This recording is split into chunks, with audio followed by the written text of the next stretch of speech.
By 1993, the console war between Sega and Nintendo had hit a boiling point, with 3D graphics clearly being the future, but both companies' next-generation hardware more than a year away. There was a graphical arms race to try and mimic 3D visuals on the existing Sega Genesis and Super Nintendo, with the systems themselves barely being able to render more than a handful of polygons without severe performance loss. True three-dimensional experiences were out of the question.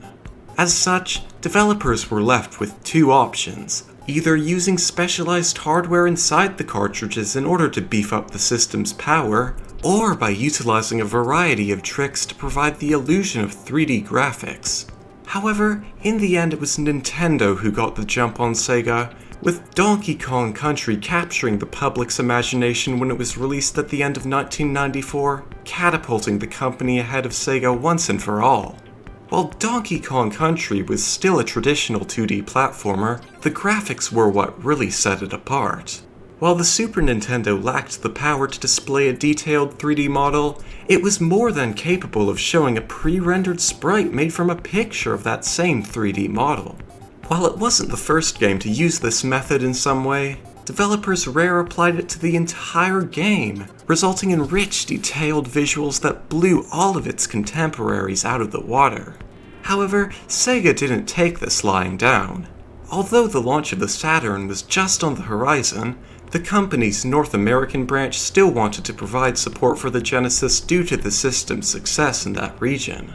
To compete with Donkey Kong Country, Sega of North America turned to Blue Sky Software in order to make their own game with pseudo-3D visuals. Inspired by Vector Ball software for the Amiga, all characters in the game were made out of arrangements of individual sprites moving in unison. This method, known as vector piece animation, not only resulted in smoother and more realistic animation, but also was less resource intensive, allowing the game to run at up to 60 frames per second. While the original plan was for all characters to be constructed exclusively from spherical sprites, this was mostly scrapped, as it was realized that this would result in individual characters becoming unrecognizable. The game takes place in a post-apocalyptic future where the Earth has been wrecked by pollution. Humanity has had to evacuate the planet, leaving behind robots in order to clean up the mess.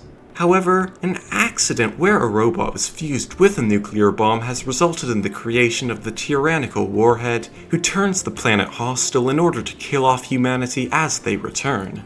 You play as Vectorman, a robot who has escaped Warhead's control, and as such have to defeat the Warlord before it's too late. The basic gameplay is similar to that of other 2D action platformers such as Mega Man and Contra, but features a number of unique gimmicks in order to keep things interesting. First of all, Vectorman is capable of morphing into different forms with the help of power-ups. There's a wide variety of different morphs, including a bomb that can break through terrain, a car capable of running over enemies and through walls, and a jetpack that can be used to reach high places. Along with this, power-ups can also reward you with temporary upgrades to your weapon.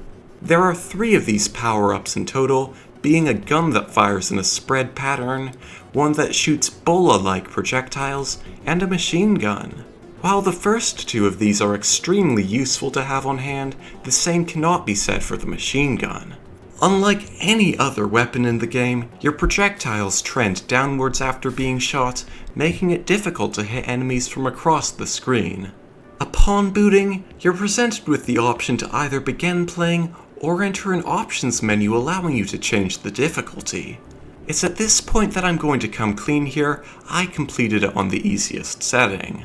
I'm not a wuss or anything, but the unskippable 22-second long intro sequence, while cool at first, begins to wear on you after the 15th or so time seeing it. The enemies here are also one of Vectorman's strong points. Starting off, the first enemies you'll encounter will be the Sludge Pilot and the Turret. Sludge Pilots are hulking robots capable of shooting at you, but their attacks can be dodged by simply crouching under their fire. Turrets, on the other hand, can be either more or less of a challenge depending on the circumstances, as while they're incapable of movement, they can still aim at you along with often being placed in difficult to hit spots. Water levels feature their own unique assortment of enemies, with the submarine, mecha jellyfish, and angler all appearing. None of these are all that difficult to fight against in normal circumstances. I mean, I don't even know what the angler does due to how little it ever actually appears. But there are still points where you can be caught off guard by an errant submarine. Later on in the game, more enemies are introduced, such as Jaws, a fire extinguisher with metal teeth that bounces around to try and attack you. Another one of these enemies, known as Marge, only appears once, but it's how it's utilized that's notable here. Equipped with a shield to reflect your fire and also push you back when you get too close, you need to trick it into jumping at just the right moment in order to get by. However, the most frustrating out of all of the enemies in the game has to be the beetles. I hate these things. They're difficult to hit little flying robots that come at you in swarms and continuously spawn. Along with all of these enemies, there's also a boss fight that appears at the end of every handful of levels.